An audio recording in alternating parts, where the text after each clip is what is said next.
Uh, Thanks, Rishi, and thanks, CIA, for calling me here.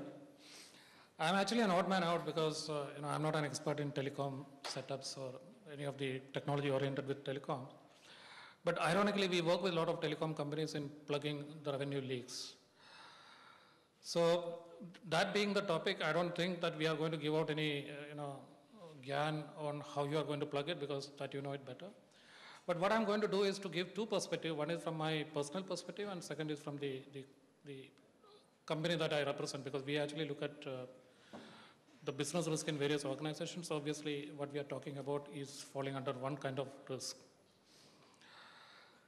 When I was told about this topic, obviously I had to really scratch my brain and figure out, what is it that I can speak in this 2 or 3 minutes which is given to me, and then participate. So that's the point when I started looking at what is the risk in the business and where is the revenue leak actually happening. Now, when I speak to any telecom provider, irrespective of what size, whether it's CDMA, GSM, they all say it is actually the internal process issues and the gaps that happens in the mediation point. But I think we are just repeating the things which you are aware of. I think when you step out of the circle, when you step out of the business and start looking at from the business point of view, you suddenly realize there are a lot of other revenue leaks perhaps which you are aware of, but you are not concerned about. Loss of customers. I keep asking the CEOs of the organization, do you plug this into a revenue loss or do you plug it in some other spectrum?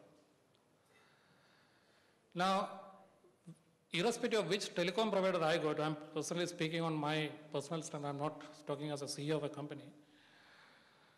You go to any telecom provider, I don't see a service quality which is better than the other guy. It's same, equally bad or equally good. I don't want to elaborate. You also need to understand today the loyalty to a telecom operator is actually 10 rupee difference. If somebody offers a 10 rupee lower scheme, I will switch. I don't mind. With the proliferation of the telephony in the country, which is perhaps one of the largest teledensity in the world, and when you take the affordability of the people, today I don't know, I feel actually insulted, I feel very stupid when I carry just one phone. Everyone else carries two phones. My kid carries two phones. Now the point is, when you are looking at the volume with the current tariffs wherever it is, if you are not looking at the customer service, you are definitely going to lose revenue because you will jump from one service provider to the other. Ironically, in my experience, the telecom providers are not even concerned about that part. When I just moved my entire company from one operator to the other, the existing operator was not even bothered to come and ask me, why did you do this? So I think there is a set of inertia in the system which we need to look at. Second is obviously the frauds, the internal frauds and the external frauds. I will talk about that in a bit more detail towards the ending. I think what you need to understand as a telecom provider that the fraud capability of people has gone much beyond what you can actually think about. I was just talking to Rishi about people hacking into the telecom switch and making calls and manipulating the system. Does it really happen? We have actually proven to people that this can happen. So where does it go? The third point is obviously your internal process failures. There are multiple, but I'll just tell about two. People do come and tell me, sir, if you want, I can actually change your billing cycle for a month and nobody will come to know about it.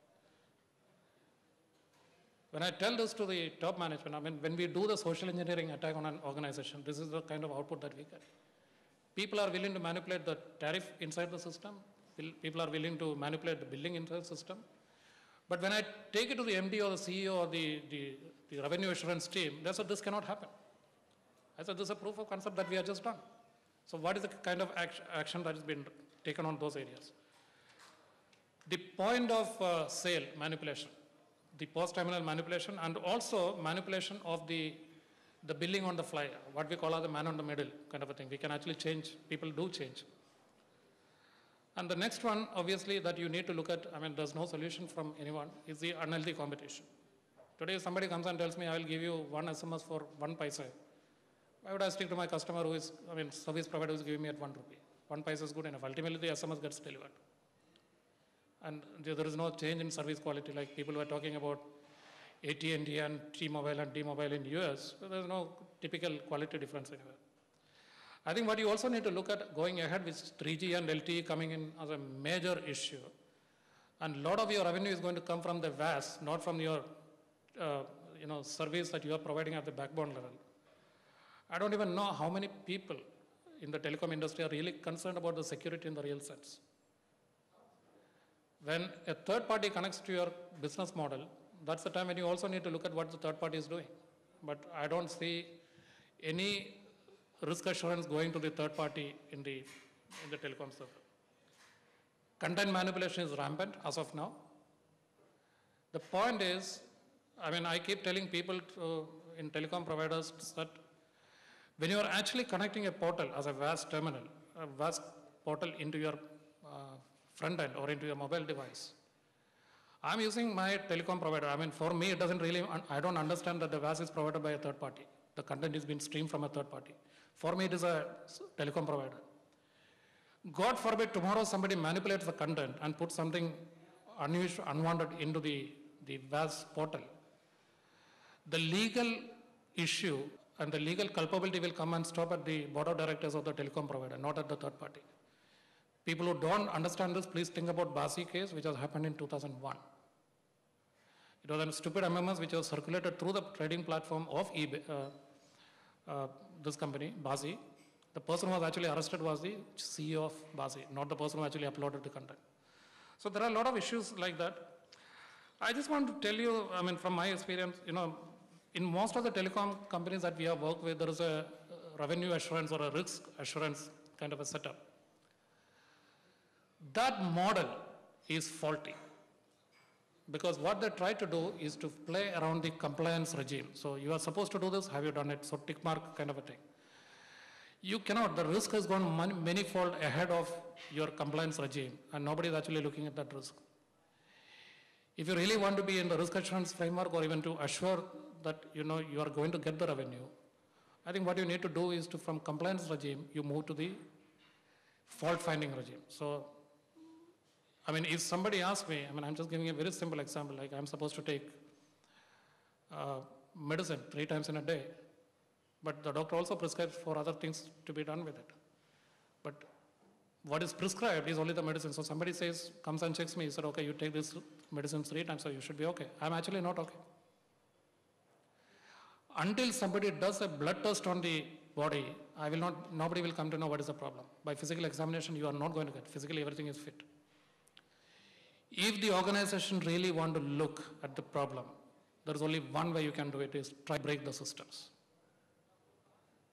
Try to break the system both from inside and outside. Then you will come to know what are the issues with respect to people, what are the issues with respect to the process, and what are the issues which is with respect to technology and also the interlinkage of these two. Otherwise, we can keep on writing manuals saying that this is the way I'm going to prevent it, I have complied it, 15 times I get audited, everything is fine. You will still start losing, you will keep continuing to lose 2 to 3% of your revenue because of this nonsense. So I think you need the telecom circle, rather than blaming the government and blaming all this, I think you need to look inward and change your mindset first if you want to plug these issues. That's from my side.